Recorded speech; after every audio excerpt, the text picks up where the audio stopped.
We're trying to solve a problem. Don't tell us what we're going to feel. I'm not telling you. Because you're in no position to dictate that. Remember. Oval office बना मछली बाजार। Media के सामने भिड़ गए Trump और यूक्रेनी सदर ज़ेलेंस्की। ऐसी हुई तो मैं के एहसास ही न हुआ कि ये सुदूर हैं। अमरीकी सदर डोनाल्ड ट्रंप, नायब सदर जेडी वैंस की यूक्रेनी सदर व्लादिमीर ज़ेलेंस्की से जुमे के रोज होने वाली मुलाकात खटाई में पड़ गई। 45 मिनट की मीटिंग में सब कुछ सेट था।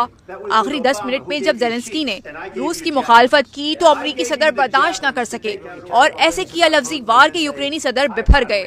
दिए ऐसे जवाब कि अमरीकी सदर और नायब सदर सटपटा गए। यूक्रेन के सदर व्लादिमीर ज़ेलेंस्की ने जुमे के रोज व्हाइट हाउस में सदर ट्रंप से मुलाकात की। उम्मीद थी कि ज़ेलेंस्की अमरीकी सदर डोनाल्ड ट्रंप की जानिब से मादनियात के मुआहदे पर दस्तखत करके अमरीका को यूक्रेन की मादनियात इस्तेमाल करने की इजाजत दे देंगे, लेकिन वो हुआ जिसकी उम्मीद न थी।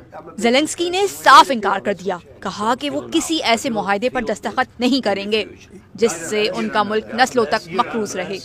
मुलाकात में अमरीकी सदर ट्रंप ने सदर ज़ेलेंस्की से कहा कि यूक्रेन जंग नहीं जीत रहा, अमरीका की वजह से जंगबंदी हो रही है। अगर अमरीका की दी हुई इमदाद यूक्रेन के पास न होती तो ये जंग 2 हफ्तों के अंदर ही खत्म हो जाती। प्रोटोकॉल के मुताबिक मौका मिलने पर मोड़ते हैं, जिसका शायद ज़ेलेंस्की को अंदाजा न था। इंटरप्ट पे इंटरप्ट करने पर यूक्रेनी सदर को ट्रंप ने डांट दिया और कहा कि तुम तीसरी आलमी जंग के लिए सट्टा खेल रहे हो, दुनिया को तबाही की तरफ धकेल रहे हो। ज़ेलेंस्की ने भी तुर्की बतुर्की जवाब दिया और कहा कि जंग आपकी वजह से बंद नहीं हो रही। We're trying to solve a problem. Don't tell us what we're going to feel. I'm not telling you. Because you're in no position to dictate that. That's exactly what you're doing. You're in no position to dictate what we're going to feel. You're playing cards. You're gambling with the lives of millions of people. You're gambling with World War III. We gave you, through this stupid president, $350 billion.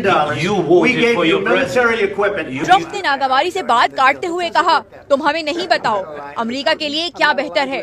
तुम उस position में नहीं कि America को dictate करो।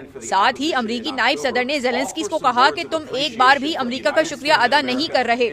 सदर Trump का एहतराम करो, जिस पर साबिक अदाकार ज़ेलेंस्की और चौड़े हो गए। Do you think that it's respectful to come to the Oval Office of the United States of America and attack the administration that is trying to prevent the destruction of your country?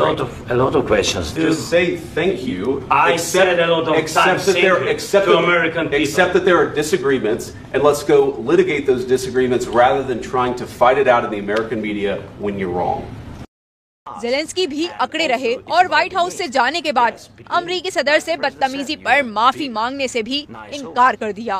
अमरीकी सदर से माफी तो दरकिनार, यूक्रेनी सदर Zelensky ने कह दिया कि कुछ भी हो जाए वो व्हाइट हाउस वापस नहीं जाएंगे।